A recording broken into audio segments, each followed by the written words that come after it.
కార్యకర్తలకు వైఎస్ఆర్సీపీ అండగా ఉంటుందని మాజీ మంత్రి అంబటి రాంబాబు అన్నారు.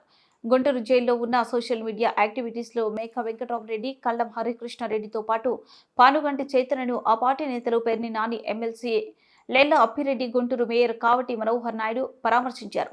అనంతరం అంబటి మీడియాతో మాట్లాడుతూ మహిళ అని చూడకుండా పోలీసులు టార్చర్ చేస్తున్నారన్నారు. సుధారాణి దంపతులను పోలీసులు తీవ్ర ఇబ్బందులకు గురి చేస్తున్నారన్నారు. వర్ర రవీంద్రారెడ్డిని రాత్రి ఎందుకు అరెస్ట్ చేశారో ముసుగు వేసి మీడియా ముందు ప్రవేశపెట్టాల్సిన అవసరం ఏముంది? ఏపీలో పౌర హక్కులు ఏమవుతాయని అంబటి రాంబాబు ప్రశ్నించారు.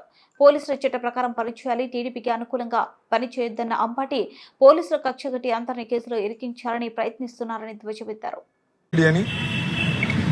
ఆ ఇల్లీగల్ కస్టడీలో నన్ను, నా భర్తని కూడా కొట్టారని, మ్యాన్ హ్యాండిల్ చేశారని దెబ్బలు కూడా మ్యాజిస్ట్రేట్ గారికి చూపిస్తే మ్యాజిస్ట్రేట్ గారు దాన్ని రికార్డ్ చేసి గవర్నమెంట్ హాస్పిటల్కి ఎగ్జామినేషన్కి పంపి తరువాత రిమాండ్ చేశారు. వాళ్ళిద్దరూ కూడా భార్యాభర్తలు చాలా యాక్టివ్ సోషల్ మీడియా కార్యకర్తలు వైఎస్ఆర్ కాంగ్రెస్ పార్టీకి. ఈ ప్రభుత్వం వచ్చిన తర్వాత తెలంగాణ వెళ్ళిపోయి నివసిస్తుంటే వారిని కావాలని పట్టుకొచ్చి వేధించే కార్యక్రమం చేస్తున్నారనేటువంటి ఉద్దేశంతో నిన్న జైల్లో ఉన్నప్పుడు చిలకూరుపేట మాజీ శాసనసభ్యురాలు, మాజీ మంత్రి గారు రజనీ గారు వచ్చి పరామర్శించి వెళ్ళారు. ఈరోజు మేమందరం, మేయర్ గారు, నేను, అప్పిరెడ్డి గారు, అలాగే పేర్ని నాని గారు, ఇంకా తదితర మిత్రులం అందరం వెళ్ళి మళ్ళా పరామర్శించి వాస్తవాలు తెలుసుకుందామనే ఉద్దేశంతో మేము ఇక్కడికి పర్మిషన్ పెట్టుకుని ఇక్కడికి రావడం జరిగింది. చిత్రం ఏంటంటే మేము ఇక్కడికి వచ్చేటప్పుడు వాళ్ళిద్దరు లేరు.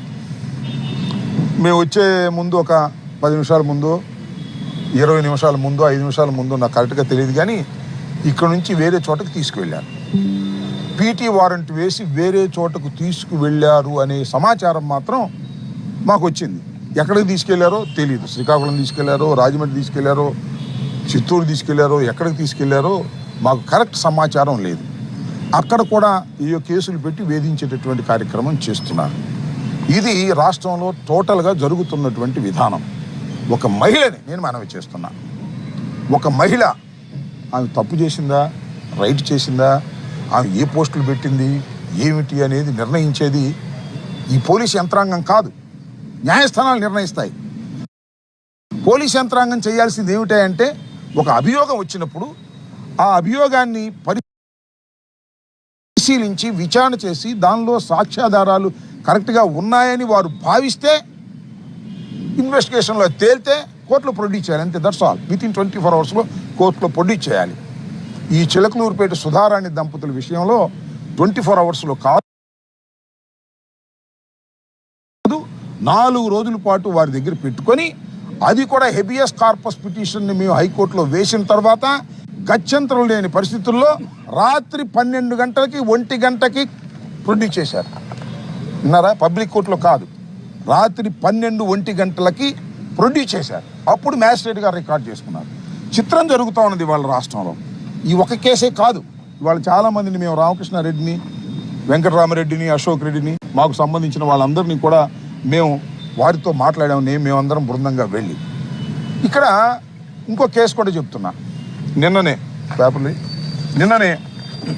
Varra Ravindra Reddy is also social media activist.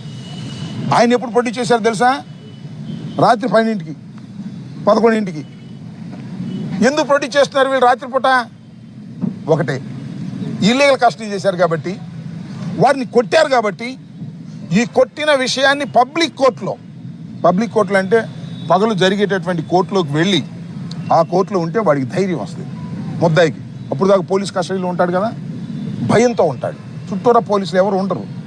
పబ్లిక్లోకి వచ్చిన తర్వాత అమ్మ ధైర్యం వచ్చిందిరా, నేను ఇక వాస్తవం చెప్పొచ్చు అని వాస్తవం చెబుతారనే భయంతో రాత్రిపూట 12 గంటలు ఇంటికి వెళ్ళి, మ్యాజిస్ట్రేట్ గారు ఇంటికి వెళ్ళి అక్కడ ప్రొడ్యూస్ చేస్తే ఎవరు ఉండరు కదా, పోలీసులు ఉంటారు, మ్యాజిస్ట్రేట్ గారు ఉంటారు, ఎవరు పబ్లిక్ ఉంటారు కదా, పబ్లిక్ కోర్టు కాదు కాబట్టి. అందువల్ల అక్కడ తీసుకెళ్ళి పెడుతున్నారు.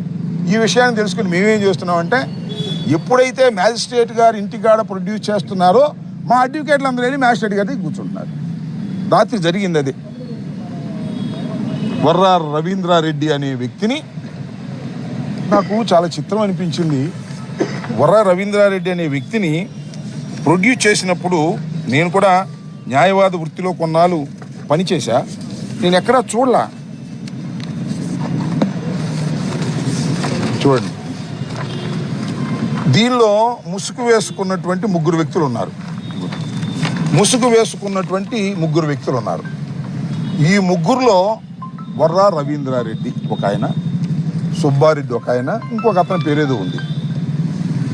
ఏంది నాకు అర్థం కాల.